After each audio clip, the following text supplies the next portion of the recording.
الحمد لله الذي هدانا لهذا وما كنا لنهتدي لولا أن هدانا الله لقد جاءت رسل ربنا بالحق صلوات الله تعالى عليهم وعلى كل من اتبعهم بإحسان إلى يوم الدين. أما بعد فأعوذ بالله من الشيطان الرجيم. بسم الله الرحمن الرحيم. يا أيها الناس قد جاءتكم موعظة من ربكم وشفاء لما في الصدور وهدى ورحمة للمؤمنين. واجب التکریم اساتذہ کرام اور عزیز طلباء و طالبات، جیسے میرے عزیز فرما رہے تھے کہ اللہ کے رسول کی مدح و ثنا ہم کیا بیان کریں. اللہ کے رسول کی مدح و ثنا تو خود اللہ تعالیٰ نے بیان کی ہے. اذا اللہ وثنا بالذی هو اہلہ فما مقدار ما یمدح الورا. مصر میں ہوئے ہیں عمر بن فارض رحمۃ اللہ علیہ، ولی ہیں بہت بڑے. وہ کہتے ہیں جب اللہ اپنے بندے کی خود تعریف کرے تو مخلوق کی تعریف کی کیا حیثیت رہ جاتی؟ کچھ نہیں. ہم ساری عمر بھی لگے رہنا تو اصل میں وہ مرزا غالب والی بات ہی صحیح ہے. غالب ثنائے خواجہ بیزداں گزاشتے ہیں کہاں ذات پاک مرتبہ دان محمد. ہم نے رسول اللہ کی تعریف اللہ پر ہی چھوڑ دی ہے. وہی اپنے نبی کی شان جانتا ہے، جو جانتا وہی بیان کر سکتا. ہم تو سمجھ ہی نہیں سکتے کہ اللہ نے اپنے حبیب پاک علیہ السلام کو کتنے بلند مقام عطا فرمائے. ہم امتی کیا سمجھے؟ ایک ایک حدیث پر لوگوں نے کتابیں لکھ دی، ایک ایک روایت آپ کی جو ہے حکمت کے وہ ہزار ہزار مسئلہ علماء نے نکالا. اب بھی موتی ختم نہیں ہوتی. اس لیے ایسے نبی امی علیہ السلام کی شان میں بس خاموشی جو ہے نا وہی بہتر ہے. اصل بات کی طرف ہمیں آنا چاہیے کہ رسول اللہ صلی اللہ علیہ وسلم آئے کیوں. تو اس سلسلہ میں چند لمحوں میں چاہتا ہوں میری بچیاں بھی، آپ طالب علم بھی سارے سنیں. بات وہ ہے جو مولانا جلال الدین رومی عالم اسلام کے بہت عظیم فرد ہیں. مثنوی ان کی قرآن کی جگہ لوگوں نے سمجھی مثنوی ہے، مانوی ہے، مولوی ہست قرآن در زبان پہلو کہ فارسی میں یہ قرآن ہی سمجھو. 24 جلدوں میں مولانا شریف ثانی رحمۃ اللہ نے اس کی شرح لی، سب لفظ بلفظ میں نے پڑھی ہے.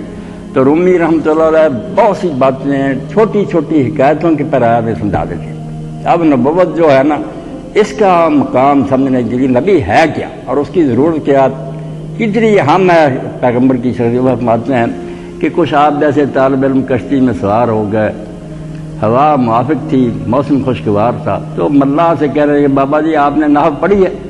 اب بابے کو کیا پتا تھا کہ نحو کیا ہے، صرف کیا ہے، منطق فلسفہ. کوئی سوال کیے، بابا کہتا رہا نہیں بیٹا میں نے تو نام ہی سنے. مذاق اڑانے لگے کہ بابا جی آپ کی تو آدھی عمر جائے گی، آپ پھر دنیا میں کیا ہے. اتنے میں ہوا مخالف ہو گئی، طوفان آ گیا، کشتی غرق ہونے لگی. تو بابا جی نے پوچھا بیٹا آپ نے تیرنا سیکھا؟ کہنے لگے نہیں. تو وہ کہنا کہ میری تو آدھی گئی تھی، آپ کی اب ساری گئی.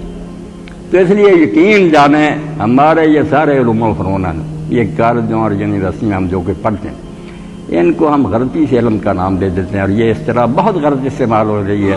لوگ ایکسپلائر کر رہے ہیں کہ قرآن و سنت میں جو علم کی فضیلت ہے نا اس کو ان علوم پر منطبق کر دیتے. یہ فنون ہے، بے قدری نہیں ان کی.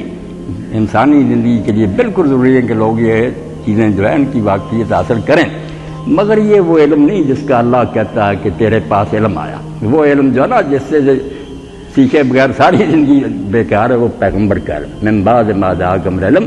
وہ عام علم نہیں، اے نالج نہیں، دی نالج ہے. وہ خاص علم جو اللہ نے اتارا وہی کرے.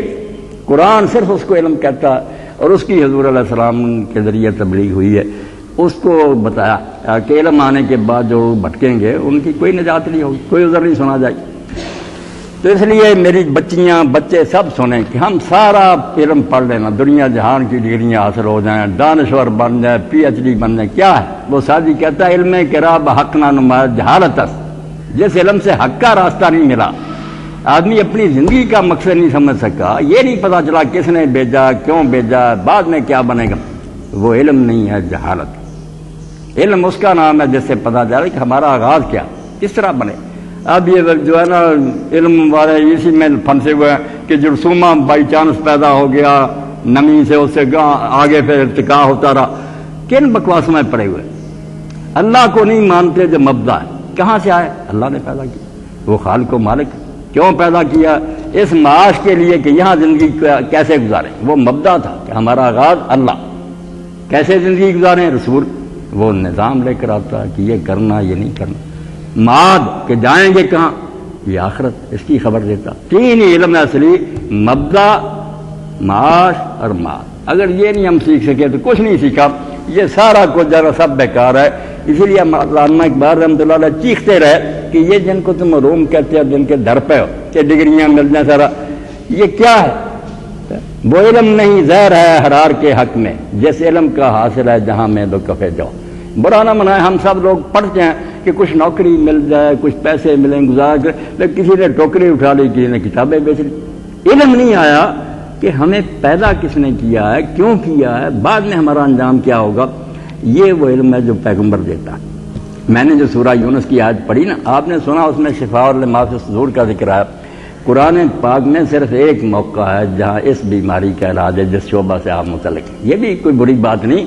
جسم بھی اللہ تعالیٰ کا عطیہ ہے، ہمارے پاس امانت ہے، اس کی حفاظت، اس کو تندرست رکھنا یہ بالکل ذمہ داری ہے. اس لیے اس کے بارے میں پرہیز کیا ہے، حمیہ، یہ بھی تاکید کی کہ ایسی چیزیں نہ کھاؤ جو انسان کو ہلاک کر دے. یہ زہر ہے. اور اسی طرح مٹی کھانا، دوسری چیزیں کیوں منع کیجیے کہ انسانی جسم کو نقصان پہنچاتی. یہ بھی انہوں نے جسد کالا کا حقن پیغمبر خدا فرماتے ہیں، یہ جسم بھی تمہارے پاس اللہ کی امانت ہے، یہ حق ہے. جس کے بارے میں آپ نے سنا کہ عبداللہ بن عمرو العاص وہ ہر روز روزہ رکھتے ہیں، ساری رات جاگتے ہیں. آپ نے فرمایا تیری آنکھوں کو بھی حق ہے آرام کرنے دے، جسم کو بھی ریسٹ کرنے دے. تیری بیوی کا حق ہے ملنے کے لیے جو آتے ہیں. دین سارے پہلوؤں پر زور دیتا. یہ یک رخا پن کہ تم صرف عبادتیں کرنے لگ گئے. تو یہ انسانی بدن جو ہے اس کا جو علم الابدان یہ بھی بہت اچھا، مگر اس کا ذکر صرف ایک موقع پر اللہ نے کیا جو آپ حضرات کے اسپتالوں میں بھی لکھی جاتی، جو ابراہیم علیہ السلام نے کہا والذی اذا مرضت فہو یشفین، جب میں بیمار ہوتا ہوں تو میرا رب مجھے شفا دیتا.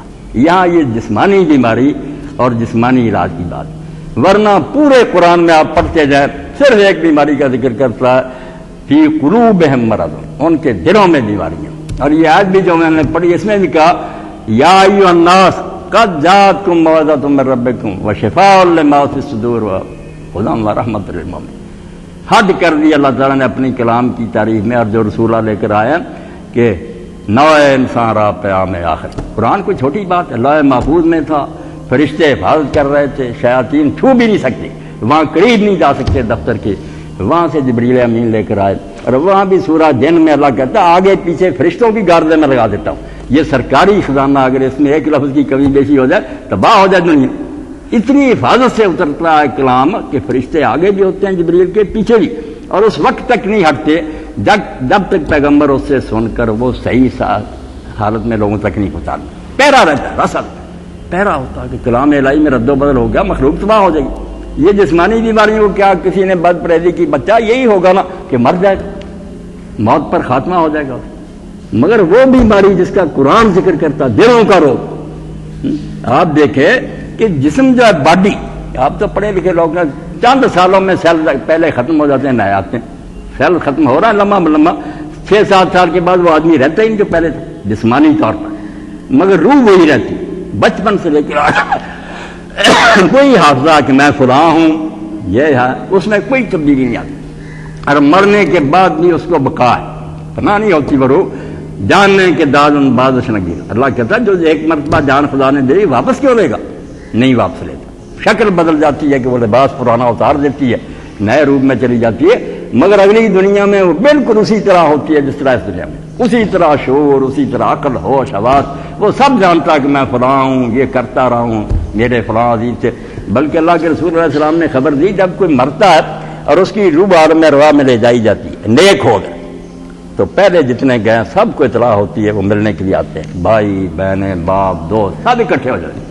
اور جیسے نئے آئے سے باتیں کرتے وہ پوچھتے ہیں پھر کہ فلاں کا کیا حال تھا. فلاں ایک آباد دنیا، صرف ہمارے جغرافیہ میں وہ نہیں، کہاں ہے اللہ نے رکھا ہوا، ہم یہاں رہ رہے اس دنیا میں رہ رہے ہیں بالکل اسی طرح. تو اللہ کے رسول علیہ السلام فرماتے ہیں جب وہ پوچھتے جاتے ہیں تو کسی ایسے کا ذکر بھی آ جاتا ہے جو اس سے پہلے مر گئے، تو وہ کہتے ہیں فلاں کا کیا حال تھا، وہ کہتا ہے وہ تو میرے سے پہلے مر گئے. تو پھر غمگین ہو جاتے ہیں کہ اگر مر گیا اور ہم میں شامل نہیں ہوا تو چھانٹی ہو، وہ بدقسمت دوسری طرف نکل گیا، وہ تب نہیں مل سکتا. اس لیے آباد ہے دنیا.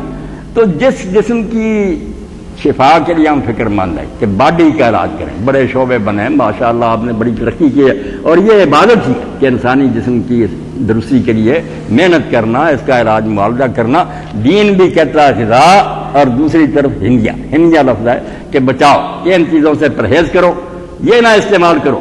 اور اسی لیے مولانا غلام رسول سعیدی صاحب اب بریلوی عالم ہے کراچی میں، ٹھیک بات کی انہوں نے، وہ کہتے ہیں وہ بحث ختم ہوگی کہ سگریٹ اور تمباکو حلال حرام، بالکل حرام ہے قتل، یہ زہر قاتل ہے، لوگ پی رہے، سرطان ہے، کینسر ہوتا ہے۔ ڈاکٹروں کے اتنے حوالے انہوں نے دیے کہ اب اس تحقیق کے بعد یار یہ زہر پھینکنے والی بات، کیوں تمباکو استعمال کرے؟ تو دین جو ہے وہ بدن انسانی کی حفاظت کا بھی ہمیں پابند کرتا ہے کہ یہ اللہ کی امانت ہے تمہارے پاس، کسی چیز کو نقصان نہ پہنچاؤ، آنکھوں کو، کانوں کو، دل دماغ جسم کو بچا کر رکھو۔ اس لیے آپ کا علم بھی جو ہے بہت قابل قدر ہے۔ مگر وہ بات جو میں نے رومی کی کہی کہ آپ یہ جو آدھی عمر بچاتے یا کہتے ہیں ضائع پوری برباد کرے، ڈوب جائے، کیا فائدہ؟ علم وہ حاصل کرنا چاہیے جس کو قرآن کہتا ہے کہ دلوں میں مرض ہے، اور اس کا علاج کیا ہے؟ 4 چیزیں اس میں آئی، میں مختصر بیان کر دیتا ہوں۔ قرآن پاک پر آپ لیکچر دیں اپنے اساتذہ سے سنیں، اللہ کہتا ہے یا ایھا الناس، لوگو قد جاءتکم موعظۃ من ربکم، تمہارے رب کی طرف سے یہ جو ہے نا نوع انسان راہ پہ عام آخری، جس کے بعد میں نے سلسلہ ہی بند کر دیا کہ اب بات چیت کا کوئی فائدہ نہیں، جو کرنی تھی میں نے آخری کر دی ہے۔ ہاں ملے وہ رحمت للعالمین، اس کو لے کر آنے والے بھی کون؟ کلام بھی ہدی للعالمین، اور لانے والا بھی رحمت للعالمین۔ نہ اس سے بہتر کوئی پیدا ہوا نہ ہوگا، لانے والا بھی بے مثال اور کلام بھی ایسا۔ تو اس میں اللہ کہتا ہے لوگوں تمہارے پاس آ گئی موعظہ۔ موعظہ کیا کہ جو آدمی پہلے برائیاں کرتا، واعظ اور نصیحت میں ڈانٹ کا معنی ہوتا کہ سختی سے لوگوں کو کہا جائے کہ ان چیزوں سے بچو، تباہ ہو جاؤ۔ تو بالکل ایسی ہدایتیں ہیں کہ یہ نقصان دہ ہیں روح کے لیے، جو فانی جسم ہے نا اس کا فکر ہے، تمہیں روح کی فکر نہیں کرتے جس نے ہمیشہ بھگتنا، یہ آگ میں جائے گی یا جنت میں جائے گی۔ تو ایسی چیزیں جو نقصان پہنچاتی ہیں روح کو، اس سے ڈانٹا گیا، یہ موعظہ کہ پہلے تو بری عادتیں چھوڑو، مگر پھر اس کے بعد جو دل میں بیماریاں کہ ظاہری برائیاں تو چھوڑ دی، زنا چھوڑ دیا، چوری چھوڑ دی، یہ موعظہ ہو گیا۔ اب جو دل کے اندر روگ ہے، کسی کے اندر تکبر ہے، کسی کے اندر حرص ہے، کوئی حسد میں مبتلا ہے، ایسی بیماریاں مہلک جس نے معاشرہ کو برباد کر کے رکھا۔ پوری دنیا میں کرپشن اور بدماشی اسی لیے کہ لوگ حرص و حوث کے بندے۔ اس کا علاج شفاء لما فی الصدور، یہ ظاہری بیماریوں کا علاج نہیں، جو سینوں میں روگ ہے نا اس کا علاج۔ جب دونوں چیزیں ٹھیک ہو گئی، باہر کی بری عادتیں بھی چھوڑ دی، اندر سے بھی بری چیزیں ختم کر دی، اخلاق درست کر لی، اب رہنمائی چاہیے کہ کیا کروں پھر، یہ بیماری تو جاتی رہی، غذا کیا ہے کہ میں پھر نیکی میں آگے جاتا، اس کا کہا وہدان، قدم قدم پر یہ رہنمائی دے گی، گائیڈ بک ہے، بتائے گی کدھر جانا ادھر نہیں جانا، اور نتیجہ کیا ملے گا، پھر انجام کیا ہوگا، وہ فرما دیا رحمت للمومنین، جو مان جائیں گے اس پر چلیں گے رس ہدایت کی پیروی، ان کے لیے رحمت، یہاں بھی ہو وہ معاشرہ رحمت کا مستحق اور آخرت۔ 4 چیزیں آ گئیں کہ برائیوں سے سختی سے روکنے والا، دلوں کے روگوں کا علاج کرنے والا، اور پھر رہنمائی کرنے والا، اور آخرت میں اور اس دنیا میں پھر رحمتوں کی بشارت دینے والا کہ خوشیاں اللہ کی مہربانیاں ہوگی۔ تو یہ کلام اللہ کے رسول علیہ السلام لے کر آئے، آپ نے یہ ہمیں پہنچایا، اور اللہ کے رسول علیہ السلام نے یہ صرف کتاب نہیں پہنچائی، کتاب تو یہ بھی اللہ کر سکتا، کفار یہ کہتے تھے اگر اللہ کا کلام تو فرشتوں کے ذریعے بانٹ دے، کوئی ہوائی جہاز آئے، کتاب گرا دی جائے، اللہ کی مہریں لگی ہوئی ہیں، ساری دنیا مان لے کہ واقعی آسمان سے آئی، کیسی بات تھی، کافر مسلمان ہو جاتے۔ مگر اللہ تعالیٰ نے کہا نامرادو، اگر صرف کتاب تقسیم کرنی ہوتی تو یہ کام ہو جاتا، میں آسمان سے گرا دیتا، تم کتاب پکڑ لیتے، مگر کتاب پر پریکٹیکل کر کے نمونہ ذکر کون دکھاتا، کتاب کے بارے میں جھگڑے شروع ہو جاتے کہ اس کا یہ معنی یہ معنی، کیا بنتا ہے کتاب جو ہے نا، اس کا جو خواب ہے وہ شرمندہ تعبیر نہ ہوتا، پریشان ہو جاتا، کوئی کچھ معنی۔ اب بھی یہ حال ہے، جو رسول کو درمیان سے ختم کرنا چاہتے ہیں، اللہ کی قسم وہ اتنی گمراہی میں مبتلا، بنے دانشور ہے، آپ کے ٹی وی پر آتے ہیں، بڑا پروجیکٹ کیا جا رہا ہے، مگر نامرادوں کا حال یہ کسی ایک بات میں بھی متفق نہیں ہو سکتی۔ جب وہ روشنی جاتی رہی جس نے متفق کرنا تھا، کہاں سے روشنی ملی؟ جنہوں نے اس ملک میں سب سے پہلے یہ شوشہ چھوڑا کہ نبی کی کوئی ضرورت نہیں، وہ کتاب پہنچانے کے لیے آیا تو ہمیں دے دی، ہم آپ خود سمجھ سکتے ہیں، منکرین حدیث ہو۔ ان کا پہلا جو بانی تھا وہ عبداللہ چکڑالوی تھا، چکڑالہ میاں ولی، وہاں گمراہ ہو گیا۔ اس نے ایک کتاب لکھی قرآن کی نماز، حلف اٹھا کر کہ میں اللہ کو حاضر ناظر کہتا ہوں، سنت غلط ہے، حدیث غلط ہے، قرآن یہ نماز بتاتا ہے۔ اس کے آگے جو گروہ پیدا ہوئی 4، رفیع الدین ملتانی، عصمت علی، یہ 4 اٹھے رمضان مصری رمضان، انہوں نے ان کی کتابیں لکھی، قسم اٹھائی کہ قرآن یہ کہتا ہے۔ چاروں کی نماز کی ایک بات کی جائے اس میں اتفاق نہیں، شروع سے لے کر نہ دعائیں نہ رکوع نہ سجود، کوئی کہتا ہے 1 رکوع ہے، کہتا ہے 2 رکوع ہیں، کوئی کہتا ہے سجدہ بھی ایک ہی ہے، کوئی کہتا ہے صبح کی نمازیں مشرق کو منہ کر کے پڑھے، قرآن سنت کو چھوڑنے سے۔ اور یہ نامراد یہ کہتے ہیں حدیث نے تو فساد ڈال رکھا، کوئی رفع اذان کرتا کوئی نہیں۔ اور ظالموں، سنت کی برکت سے ساری امت جو ہے نا، اس کا بنیادی جو ڈھانچہ نماز کا ایک ہے، یہ میں نمونے کے طور پر آپ کو کہوں کیونکہ یہ فتنے عام ہیں۔ سنت کو چھوڑ کر گمراہی میں ٹھوکریں کھائیں گے لوگ، نماز پر بھی اتفاق نہیں ہوگا، کسی بات پر نہیں، کس شے پر جمع ہوگی، کون سی اتھارٹی ہے؟ اسی لیے اللہ نے کتاب نہیں اتاری، اس کے ساتھ انسپیکٹر بھیجا، رہنما بھیجا، جس نے کر کے دکھایا۔ قرآن نے کہہ دیا نماز جو ادا کرو، مگر اس کی رکعتیں کتنی ہیں، کون سی چیز پہلے کیسے کرنی، اللہ کے رسول نے کرنی۔ اب لوگ پوچھتے ہیں کہ اختلاف کیوں؟ اختلاف جن ظالموں نے ہے نا اس کو پھیلایا ہوا، مولویوں نے، وہ دشمن ہیں دین کے، یہ جانتے ہی نہیں کہ دین جو ہے نا اس میں جو بنیادی باتیں نماز کی وہ ساری دنیا میں گھومتے، میں گھوما ہوں سارے فرقوں کا مجھے علم ہے۔ یہ مسکت رومان جو ہے یہ آبادیوں کا ہے، وہاں کے قاضی اور سلطان آبادی خارجیوں کی شاخ ہے، خارجی صرف اس علاقے میں، وہاں کے بادشاہ بھی خارجی ہیں، وہاں کے قاضی بھی، علماء بھی، سارے نماز اپنے طریقہ پر پڑھتے ہیں، تفسیریں لکھی ہیں وہ بھی میں نے حاصل کی۔ یہ کچھ علاقوں میں شیعہ حضرات، کسی جگہ اہل حدیث ہے، کسی جگہ سنی۔ بھائی آپ اتنے لوگ بیٹھے ہیں دنیا میں بھی گھومتے، انسان ہی سب کہلاتے ہیں، کسی کا قد چھوٹا ہے، کسی کا بڑا، کوئی خوبصورت ہے، کوئی بدصورت، مگر ان پر سارے پر انسان کا لفظ نہیں پڑتا، انسانیت میں مشترک۔ اسی طرح نماز جو ہے نا اس کے کچھ حصے ہیں جن کو کہا جاتا واجبات ارکان، کمپلسری، لازمی ہیں، جن کے بغیر نماز نہیں۔ جیسے انسان کی میں نے مثال دی، وہ ساری دنیا کے مسلمانوں کے، اس میں کوئی اختلاف نہیں ہے کہ ان کے بغیر نماز نہیں۔ وہ شیعوں کی نماز میں بھی ہے، اہل حدیثوں کی بھی ہے، بریلویوں کی بھی ہیں، دیوبندیوں کے ہیں، خارجیوں کے ہیں، ایک کہ نماز شروع ہوگی تو اللہ اکبر سے شروع ہوگی، یہ تکبیر تحریمہ سب مانتے ہیں کہ رکن ہے، اس کے بغیر نماز نہیں چلتی۔ اس کے بعد کہ یہ نماز اگر تندرست ہے تو فرض نماز قیام کی حالت میں پڑھے گی، کھڑا ہو کر پڑھے گا۔ تیسری بات کہ اس میں سورہ فاتحہ اور ایک سورت پڑھے گا، رکوع کرے گا، پھر سیدھا کھڑا ہوگا، پھر سجدے میں جائے گا، پھر اٹھے گا، پھر دوسرا سجدہ، پھر درمیان میں بیٹھے گا، آخری رکعت پر بیٹھے گا، پھر سلام کہے گا۔ یہ وہ اجزاء ہیں۔ جیسے باقی اگر اختلاف دیکھیں تو انسانوں میں اتنے بچے بچیاں بیٹھے، کوئی گورا، کوئی کالا، کوئی بد شکل، کوئی، اس لیے اختلافوں کے بعد سب کو انسان کہتے ہیں۔ یہ حصے جو میں نے کہے ان میں سے کوئی گم ہو جائے پھر نماز نہیں ہو، پھر کوئی اور ہی ہے بات۔ اور اگر یہ موجود ہیں تو باقی سارے اختلافات ہیں وہ یہ ہے کہ درخت وہی ہے، شاخیں جو ان کا فرق ہو گیا، کسی نے کی جرا، کسی نے اپنے طرف سے نہیں کرا۔ آپ یقین رکھیں کہ سب مسلمانوں کی نمازیں رسول اللہ کی نمازیں، میں گارنٹی دیتا ہوں، بالکل جھوٹ بولتے ہیں کہ یہ پڑھی ہے نہیں پڑھی۔ کسی مسلمان گروہ کو کیا ضرورت پڑی تھی کہ اپنی طرف سے کوئی نماز نکال لے کہ پڑھے اور بعد میں کچھ بھی نہ ملے؟ حضور نے پڑھی ہے، صحابہ نے پڑھی ہیں، علماء نے پڑھی ہیں، سب کا کتابوں میں ذکر ہے۔ آپ مصنف ابن ابی شیبہ اٹھا لیں، آپ تمیز ابن عبد البر کی اٹھا لیں، آپ دیکھیں گے کہ بڑے بڑے تابعین جن پر سنت کا مزار ہے، جن کو ہم اہل سنت کہتے ہیں کہ چاروں اماموں سے پہلے سارا دین ان کے پاس ہے۔ مدینہ میں سعید بن مسیب تھے، کوفہ میں ابراہیم نخعی تھے، بصرہ میں حسن بصری تھے، محمد، سارے ہاتھ چھوڑ کر نماز پڑھتے تھے۔ کون کہتا ان کی نماز نہیں ہوتی؟ بیوقوف لوگ کہتے ہیں۔ سب جانتے ہیں کہ ہاتھ باندھنا صرف ایک اچھا کام ہے، ورنہ اگر نہیں باندھتا نماز میں کوئی خلل نہیں، وہ ارکان ہونے چاہیے۔ پھر یہ ہاتھ یہاں باندھیں، ذرا نیچے باندھیں ناف کے، سب کی روایتیں، باندھنے والا چھوڑ دے یا یہاں باندھے، امام شافعی باندھنے کے قائل ہیں، مگر وہ کہتے ہیں اگر کوئی لٹکا لے اور سکون کے ساتھ کھڑا رہے بالکل وہ نماز اس کی درست۔ جو باتیں بالکل غیر ضروری تھیں کہ کھانے کے سلاد اگر ہو جائے سلاد اچھا ہے کہ کھانا، اگر نہ ہو تو کھانا تو ٹھیک ہی، نمازیں ٹھیک ہیں جب ارکان اور شرائط موجود ہیں۔ دوسری چیزیں زائد ہیں، کوئی کر لے تو بہتر ہے، نہ کرے تو کچھ نہیں ہے، اس کا نقصان۔ یہ تھی حیثیت ان مسئلوں کی جس پر مناظرے ہوئے، انگنت کتابیں لکھی گئیں، ہر مسجد میں یہی فتور ہے اس کی نماز نہیں ٹھیک ہوئی۔ بھائی کس کی نماز نہیں ٹھیک؟ کس کو کہو گے کہ وہ اس کے منہ میں آگ دینی؟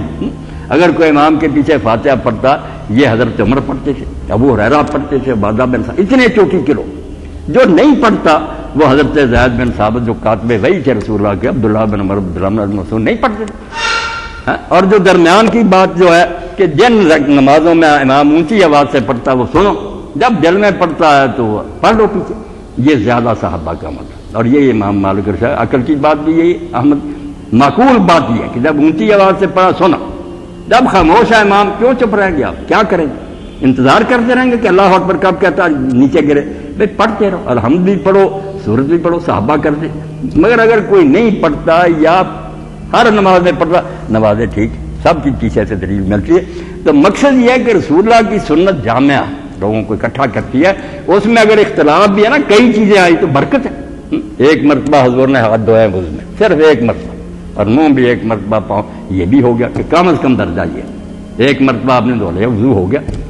اگر 2 مرتبہ دھویا درمیانہ، تیسرا آخری، تیسرے کے بعد جو ہے وہ پانی ضائع کر، یعنی تینوں کام کر کے پیغمبر خدا نے دکھا دیے. اب صرف لوگ 3 پر ہی جمے ہوئے. آپ صحیح بخاری اور مسلم، اللہ کے رسول نے تو برکت والا دین دیا کہ اگر دھل گیا اچھی طرح تو ایک مرتبہ پانی کافی، 2 مرتبہ کر لو 3. تو یہ چیزیں حضور کی جو مختلف ہیں، یہ کوئی تضاد نہیں، کوئی لڑائی نہیں، برکت ہے کہ آسانی ملی ہمیں کہ وہ بھی کام کر سکتا، دوسرا بھی کر سکتا. تو اللہ کے رسول یقین کرے.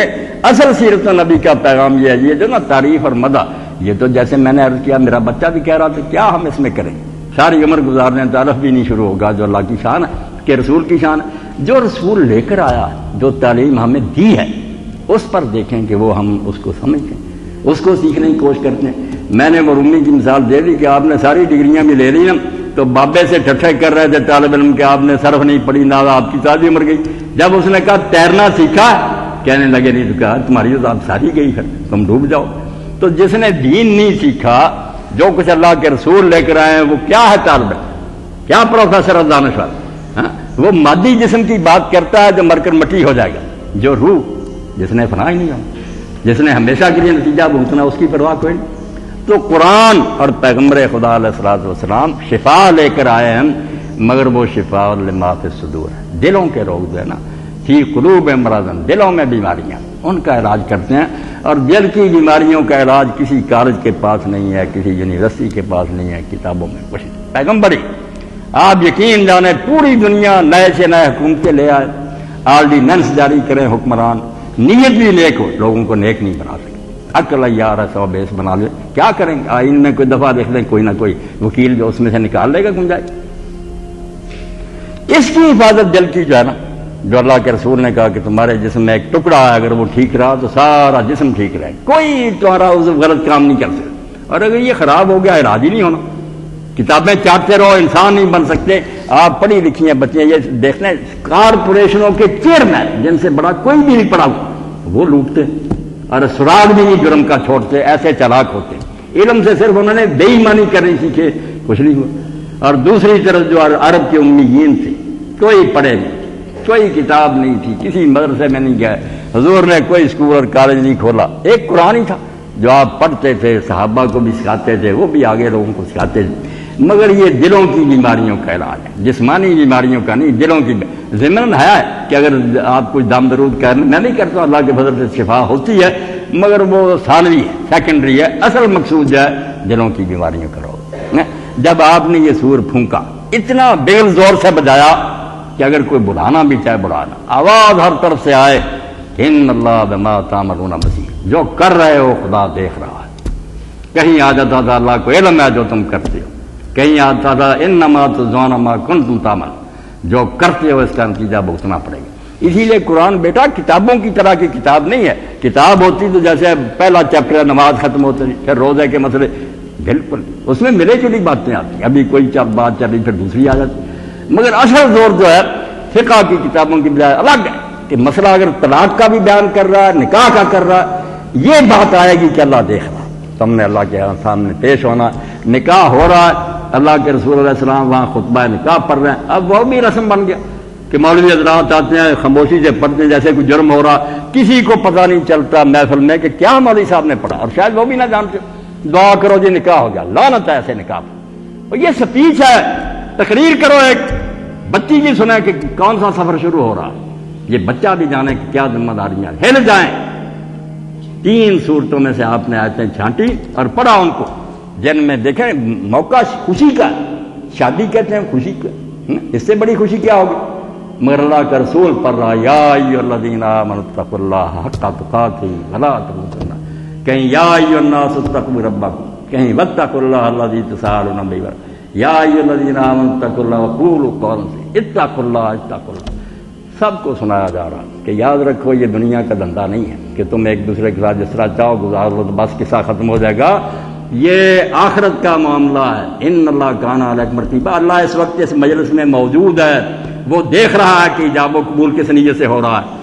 اگر بعد میں ہیرا پھیری ہوئی نا کہ بچی بھی کسی اور کو دیکھتی رہی اور تم بھی اور کو تلاش کرتے رہے تو تم نے خیانت کی ہے اور خدا کے ہاں اس کا جواب دینا ڈرا دیا اللہ کے رسول. تو یہ ہے قرآن جو عام کتابوں کی طرح نہیں بیان کرتا, اس میں اسی لیے ایک مرتبہ نہیں اتارا گیا. یہ تو خطبے ہیں, تقریریں ہیں جو مختلف موقع پر اتنی کہ جیسے حالات تھے رسول مجمع میں پھر پڑھتا اور بالکل چونکہ وہ مناسب حال ہوتی تھی بات, موقع کی بات دلوں میں اتر جاتی, ان پڑھ بھی سمجھ جاتے. جب بدوؤں تک کو آپ نے سمجھا دیا, وہی لوگ جو زنا کرنے کو کمال سمجھے اور بڑے بڑے قصیدہ کو اب بھی کتابوں میں ہم وہ لٹریچر کی حیثیت سے پڑھتے ہیں سبا ملکات, تو بدماشی کی باتیں میں آپ کیسے کہتا کہ میں نے فلاں عورت کو اس طرح جگایا, لے گیا ٹیلم, یہ کیا, کوئی برا نہیں جانتا, کعبے میں لٹکائے گئے. مگر جب اللہ کا رسول آیا اور فرمایا ولا تقربوا الزنا انه كان فاحشا وساء, زنا کے قریب نہ جانا یہ بہت بڑا راستہ اور خدا کے ہم بہت اس کی پکڑ ہے, توبہ کر. کہاں گئے؟ میں ایک آپ کی خدمت میں عرض کرتا ہوں کس طرح رسول نے تربیت کی. ہم آپ کی جو ہے نا محنت اور آپ کا جو کارنامہ اس کی داد نہیں دے سکتے. یہی جو ہے بچہ درود پڑھ رہا, درود کیا فارسی ہے لفظ, اصل میں صلاۃ ہے جو قرآن کا لفظ ہے. تو درود اور صلاۃ دونوں کا معنی ستائش, بلے بلے کہنا, شاباش دینا, تعریف کرنا. یہ ہے کہ آپ نے دیکھا کسی کھلاڑی نے بہت اچھا, آپ کہتے ہیں شاباش شاباش شاباش, اس کو عربی میں کہتے ہیں صلاۃ. اللہ اور فرشتے جو حضور پر صلاۃ کرتے وہ کوئی تسبیح تو نہیں پھیرتے, داد دیتے ہیں کہ واہ محمد جو تو نے کر دیا صلی اللہ علیہ وسلم, کون کر سکتا. اللہ نے داد دی, رسول اللہ کے فرشتے داد دیتے, اور ہمیں بھی حکم ہوا کہ تم اپنے رسول کو داد تو دو. اور ہم داد اور کیا, جیسے ہمارے پلے کیا, ہم اللہ کو کہتے ہیں کہ اللہ ہمارے پلے تو کچھ نہیں, جو آپ نے محنت کی اللہ مسل دے ہماری طرف سے نا, تو یہ فریضہ سر انعام دے, آپ پر رحمت نازل کر. آپ بھی بچے کو کہتے ہیں شاباش, کیا ترجمہ, شاد باش, خوش رہے, دعا ہی کر سکتے تھے, اور کیا آپ بچے کو دے سکتے. اسی طرح اللہ کے حضور ہم دعا کرتے ہیں کہ اپنے رسول کو تو ہی صلاح دے. واقعی حضور نے کمال کر. اب نبی کریم صلی اللہ علیہ وسلم تشریف فرما تھے, صحابہ موجود تھے, ایک نوجوان آیا, وہ صاف دل کے لوگ تھے, علاج چاہتے تھے اپنا, جیسے آپ کے پاس علاج کے لیے, مگر روحانی علاج کے لیے آتے تھے. بچے نے کوئی شرم نہیں کی, کوئی نہیں ہچکچایا, اس نے کہا اللہ کے رسول مجھے زنا کی اجازت دے. نوجوان تھا, اس نے کہا مجھے زنا کی اجازت دے. کوئی ادھر سے اٹھا, سوٹا لیا, کہ نے جوتی اٹھائی, آپ نے کہا بیٹھ جاؤ آرام سے, سب کو بٹھا دیا, کچھ نہیں اس کو کہا. پاس بلا کر کہا, بڑی حکمت سے بات کی آپ نے, فرمایا بیٹا اگر کوئی شخص میں اس سے کہے, اس کا نام لے کر کہا کہ میں اس کی بہن کے ساتھ زنا کرنا چاہتا ہوں, مجھے اجازت دے دیں, میں اجازت دے دوں تو برا تو نہیں منائے گا. اب اندر کا جو انسان تھا وہ جاگا, اس نے کہا توبہ توبہ, اللہ کے سر اڑا دوں.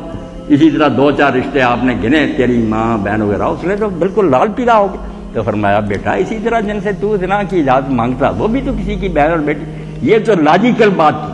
پھر اللہ کے پیغمبر کے پاس اصل اصلاح تھا, آپ نے یہاں سے لے کر اس طرح ہاتھ پھیرا اور اللہ سے دعا کی کہ اللہ تعالیٰ اس کی شرمگاہ کو محفوظ کر, بدکاری سے اس کو بچا دے.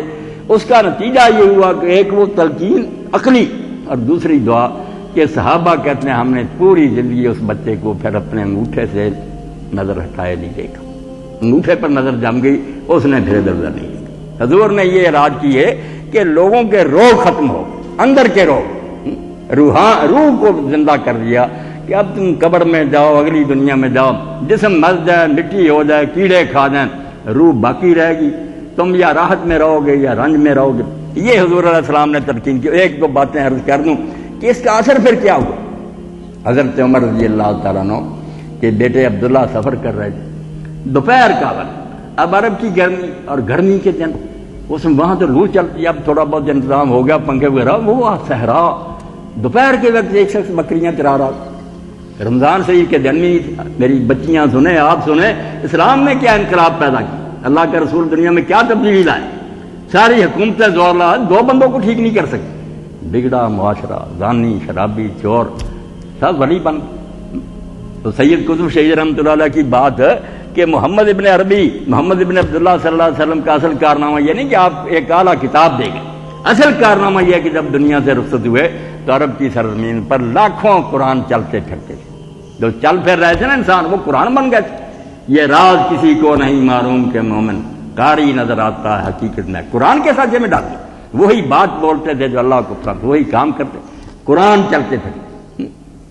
تو عبداللہ رضی اللہ عنہ نے دیکھا کہ دوپہر کا وقت ایک سے بکریاں چرا رہا، یہ اس کے پاس گیا، اندازہ کرنا چاہا کہ حبیب رب العالمین اور سرور کائنات صلی اللہ علیہ وسلم نے کیا انقلاب برپا کیا۔ اس سے کہا بھائی ہم مسافر ہیں، کھانا کھانا چاہتے ہیں، ہمیں ایک بکری دے دو، ان بکریوں میں سے ہم ذبح کر کے کھا لیں۔ اب اس نے کہا حضور میں غلام، یہ بکریاں آقا کی ہیں، میرے پاس امانت ہے، میں آپ کو اس کی اجازت کے بغیر کیسے دے سکتا۔ حضرت عبداللہ نے امتحان کی خاطر کہا کہ تم یار آقا سے کہہ دینا کہ بھیڑیا لے گیا۔ اب یہ بات کوئی ناممکن بھی نہیں تھی، وہ کہہ دیتا بھیڑیا لے گیا، مالک مان جاتا، مگر اس غلام نے یہ کہا کہ حضرت میں مالک سے کہوں گا تو وہ مجھ پر اعتماد کرے تو مان جائے گا، مگر جب قیامت کا دن ہوگا میں بھی آؤں گا، وہ بکری بھی آئے گی، آپ بھی آئیں گے، اگر پوچھا جائے گا کہ وہ بھیڑیا کہاں جو لے گیا، میرے پلے کوئی جواب ہے، وہ جواب آپ مجھے بتائیے۔ ایک ان پڑھ جو بدو تھا نا وہ کہہ رہا تھا۔ اور جب حضرت عبداللہ نے کہا کہ اچھا اگر تم ایسا نہیں کرتے تو ہم کھانا کھانے لگے، ہمارے ساتھ کھانا کھا لو۔ رمضان شریف نہیں تھا کہ فرض روزے تھے، اس نے کہا حضور میں نے تو روزہ رکھا ہوا۔ انہوں نے کہا اس جھلستی لو میں اور اس گرمی میں تم نے نفلی روزہ رکھا ہو۔ اس نے کہا جب میں نے قرآن میں یہ سنا اور پڑھا کہ اللہ اس نے کہے گا کلو وشربو ہنیئا بما سلفتم فی الایام الخالیہ، کہ جو گزرے ہوئے دن نا تمہارے دنیا میں، اس میں جو نیکیاں کر کر کے تم نے پیشگی بھیجی تھی، آج اس کے شرح میں کھاؤ پیو مزے کرو۔ یہ کہے گا کہ اللہ کے گزرے ہوئے ایام میں جو تم نیکیاں بھیجتے رہے، اس لیے حضرت یہ ہم جیسے کوئی بھیجیں گے پھر ہی جائے۔ اندازہ کریں ہم تو خالی کھلی بات کرتے نا، کھانے کھاتے ہیں مولوی اور مٹھائیاں وغیرہ، درود شریف پڑھو سلام پڑھو، مزہ تو اس وقت حضرت عبداللہ کو درود شریف پڑھنے میں آیا جب انہوں نے سنا۔ انہوں نے کہا اللہ کے رسول کروڑوں درود و سلام آپ پر، کیا ایسے بدو یہ جاہل ڈاکو اور چور کہ کہتا اگر میں اگر روزہ نہ رکھوں اگلی دنیا میں کیا ملے گا، نفلی روزہ، اور اگر میں بکری دے دوں تو قیامت کو کیا جواب دوں؟ کہا کہ آپ پر کروڑوں سلام ہیں جنہوں نے جانوروں سے بدتر لوگوں کو انسان بنا دیا۔ تو آپ چونکہ شفا سے متعلقہ لوگ ہیں، علاج معالجہ آپ کا منصب ہے، اس لیے میں آپ کو یہ توجہ دلانا چاہتا ہوں کہ یہ بیماریاں ظاہر بہت تکلیف دیتی، ان کا علاج بھی نیکی ہے، آپ خلق خدا کے ساتھ احسان کرتے۔ حضور نے فرمایا طبیب نہ اپنے آپ کو کہا کرو طبیب تو اللہ، تم رفیق کہا کرو، رفیق تم دوست ہو ساتھی ہو، رفیق بن۔ مریض آ گیا بھائی رفیق بن کر اس کا ساتھ دو کہ ایک ساتھی ہے یہ بیچارہ لاچار ہے، یہ تو نہ ہو کہ آ گیا اور آپ نے سمجھا بس ایک سامنے مل گئی ہے اب اس کو ہم لوٹ لیں اور اس کی کھار اتار لیں اور بڑے پھریں کہ ہم معالج ہیں خلق خدا کی خدمت کرتے، کیا علاج کرتے؟ آپ مہذب ڈاکو ہو گئے اور کیا ہوگا؟ بجائے اس کے آپ یہ روحانی طب جو حکمت یونانیہ را خاندائی حکمت روحانیہ رحم، آپ نے یونانیوں کی طب وہی ترقی کر گئی نا، پھر میڈیسن بن گئی۔ اب بھی لوگ یونانی طب پڑھتے کہتے ہیں یونانیوں کی حکمت پڑھتے ہو، حکمت روحانیہ رحم، تو روحانی لوگوں کی حکمت بھی جو ہے اولیاء اللہ کی علماء امت کی قرآن و حدیث اس کو بھی پڑھیں، یقین جانیں آپ کی دنیا بھی سنورے گی، ورنہ وہ بابے والی بات ہوگی کہ تم تو روتے ہو کہ میں نے یہ علم سرفنا نہیں پڑھے، تیری آدھی عمر گئی تمہاری تو اب ساری گئی، جو تیرنا سیکھنا تھا بوری سیکھا مارے گا۔ تو قرآن و سنت نہیں سیکھیں گے کچھ نہیں، آپ کی عمر ضائع جائے گی، برباد جائے گی، اور آپ تو دن رات ہسپتالوں میں لوگوں کو مرتے دیکھتے۔ ابھی میں نے کل بھی دیکھا آج بھی دیکھا، بڑے اپنے قریب اور دوست جو تھے، ایک بھتیجا تہجد کے لیے اٹھا اٹیک ہوا مر گیا، بڑا نیک تھا یہ تو، ایک میاں صاحب ہمارے متولی تھے وہ صبح چلتے بنے۔ اس لیے کوئی نہیں جانتا کہ ہماری زندگی جو ہے نا، آگاہ اپنی موت سے کوئی بشر نہیں، سامان 100 برس کا پل کی خبر، کیا پتہ آپ کو ڈگری ملے گی یا اسی طرح مر جائیں۔ تو یہ بھی پڑھیں، کوشش کریں خلق خدا کی بڑائی کی، مگر خدا کے لیے نا جو زندگی یہ مستعار ہے نا، چند دن کے لیے یہ ملی، اس میں کچھ کر لیں جو بعد میں کام آئے۔ یہ بیالوجی وغیرہ پڑھتے ہیں جرسومے سے یہ پیدا، میں کہتا ہوں یار بات وہ ہے جو شاعر نے کہی، خیرت مندوں سے کیا پوچھوں کہ میری ابتدا کیا، اس فضول سوال پر میں کیوں عمر ضائع کروں کہ میں کس طرح بن گیا، بتاؤ بنا کیوں ہے، کس نے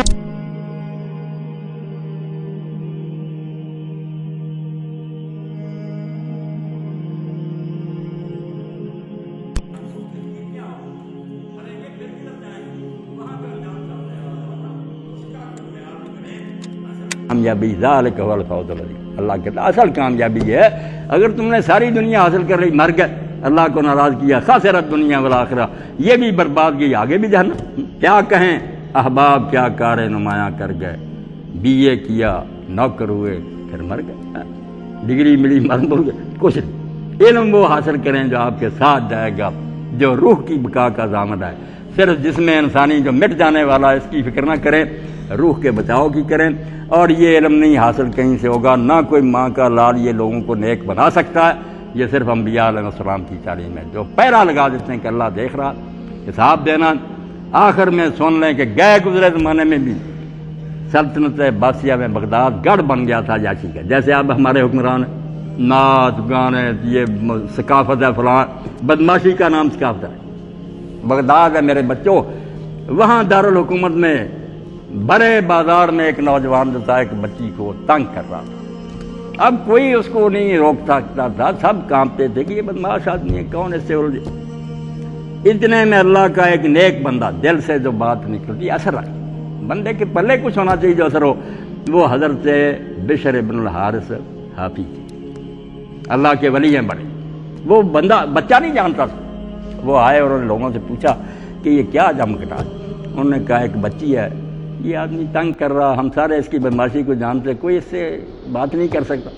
تو حضرت اس کے پاس گئے اور ایک بات اس کے کان میں کہی، چلتے بنے، مگر آپ بچوں بچیاں سب سنیں، وہ بچہ بے ہوش ہو کر گیا۔ لوگوں نے اٹھایا، اس کا سر سہلایا، تھوڑی دیر بعد ہوش آئی تو اس نے کہا یہ بندہ کون تھا؟ انہوں نے کہا تو نے بشر کا نام سنا؟ اس نے کہا سنا تو ہے کہ شہر کے بہت بڑے ولی، کبھی ملا نہیں۔ انہوں نے کہا یہ بشر ہی تھے۔ تجھے کیا کہا؟ اب ایک چھوٹی سی بات، بہت نسخہ سادہ تھا۔ انہوں نے کہا میرے کان میں، انہوں نے کہا کہ بیٹا تو کیا کر رہا ہے، تیرا رب تجھ کو دیکھ رہا، جو تو کر رہا ہے تیرا رب دیکھ رہا، اور تو اس کا حساب دے گا۔ آخر مسلمان کا بچہ تھا، بخار میں مبتلا ہو گیا، اور میرے عزیزوں بھائیو 7 دن بخار میں مبتلا رہ کر مر گیا۔ اثر ایسا ہوا، کانپ گیا کہ تو کیا کر رہا، تیرا خدا دیکھ رہا۔ اب یہ سبق بھول جاتے ہیں نا، قرآن سے صرف آپ کو یہ ملے گا، لمبی چوڑی باتیں نہیں، یہ آئے گا بار بار کہ اللہ تمہاری سب حرکتوں سے واقف ہے، وہ سب کچھ دیکھ رہا ہے، اس کا حساب تم نے دینا۔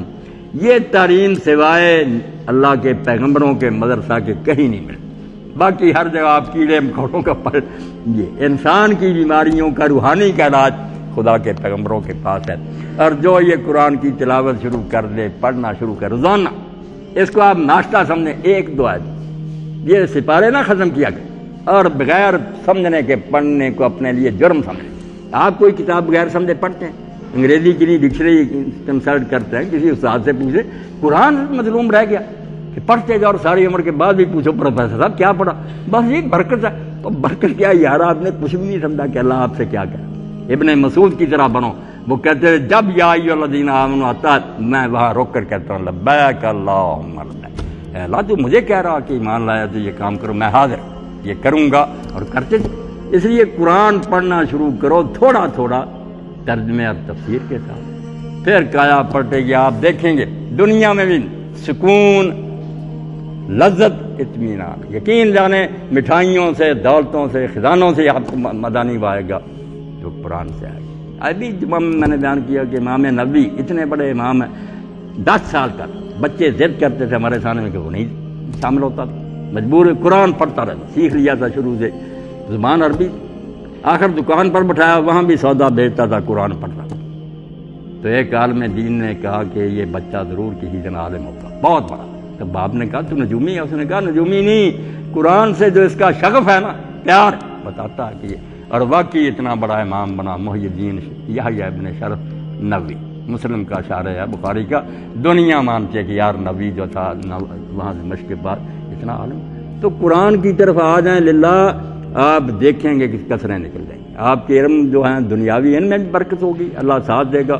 اور اس میں آپ آخر میں کہہ دوں کہ سر پر ہاتھ رکھ کر 11 مرتبہ ہر پروفیسر اور بچہ نماز جب پڑھے اپنے سر پر ہاتھ رکھے اور یہ کہہ دے یا قوی ہو یا قوی ہو یا قوی، انشاءاللہ اس کا حافظہ کمپیوٹر کی طرح 2 یاد پڑھے گا، حافظہ قوی ہو جائے گا، اور یادداشت اس کی مضبوط ہوگی۔ اللہ مدد کرے گا کہ یا قوی ہو یا قوی ہو، اے اللہ تو خود قوی ہے، طاقتور ہے، میرے حافظے کو طاقتور بنا دے، تو آ جائیں اللہ کی طرف، اس کے رسول کی تعلیم کی طرف۔ رسول واقعی ایسا ہے کہ اس سے محبت، آپ نے فرمایا اللہ کی قسم کوئی شخص مومن نہیں ہو سکتا جب تک وہ اپنے ماں باپ اولاد ساری دنیا کے لوگوں سے بڑھ کر مجھ سے محبت نہیں کرتا۔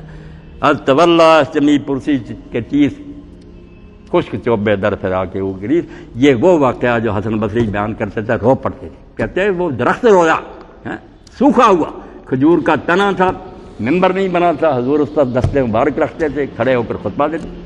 ایک انصاریہ عورت نے کہا حضور آپ کو تکلیف میں ممبر نہ بنوا دوں، اس کا جو غلام تھا وہ نجار تھا، بڑھئی تھا، اس سے کہ اگر ممبر 3 دنوں کا بنا دیا حضور ممبر پر چلے گا۔